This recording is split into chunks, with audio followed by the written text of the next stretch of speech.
everybody. My name is Wes Tierney. I am a neuroscience graduate student at Arizona State University, and sometimes I teach classes for the 15 Better program. This course on the Milgram experiment will be a little bit different than what I've done in the past, although dealing still with science.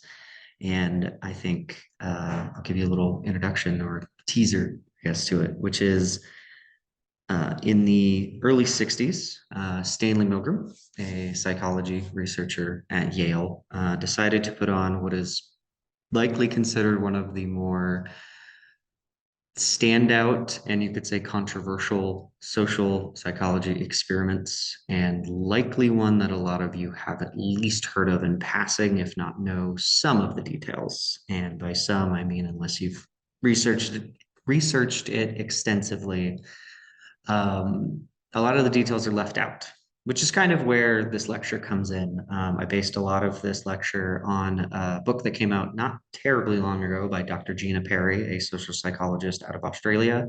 Would highly recommend it, and I'll talk about it in the lecture. But she narrates quite a lot of the story that doesn't get told a lot. And I don't fully think that is Stanley Milgram's fault, if you will. He does lay out everything he has done in his own book, sometime I believe published in the 70s, if I'm not mistaken. We'll also talk about that book. But primarily what this lecture will do is not only lay out what kind of some of the social sciences are maybe attempting to do and its pitfalls and its ability to kind of get around those pitfalls and kind of dealing with that and how it was different, say, in the 60s as it is now. Then we'll obviously jump mostly into Stanley Milgram, who he was, why he wanted to do this kind of work, kind of his almost his academic lineage, you could call it, and why he was interested in conformity specifically. And then the experiment itself, what you do know and what you don't know. And then the immediate and you could say contemporary reactions to that experiment, meaning immediately after a lot of the results were published, there was talk about the experiments and the results. And then to this day, not only is the experiment still talked about and sometimes reproduced in some way, shape, or form, although we'll talk about how in an academic setting, you can't actually do that as much anymore.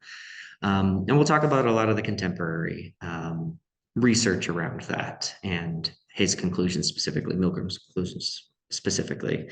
And we'll discuss little other things that kind of relate to the Milgram experiment, but without giving too much away. I hope you all can join me. It'll be a really interesting one. And if you've been in my lectures before, it will be a little different. I hope to still add in a lot of interesting stories and everything to keep everyone engaged. And I always love y'all's questions. And if you're new to my lectures, welcome. We're going to have an interesting time, and it'll be a little out of the wheelhouse of what I do normally, but I think the interest in what I used to do really kind of melds well together with this. All right, thanks. Have a good day. Hope to see you all there.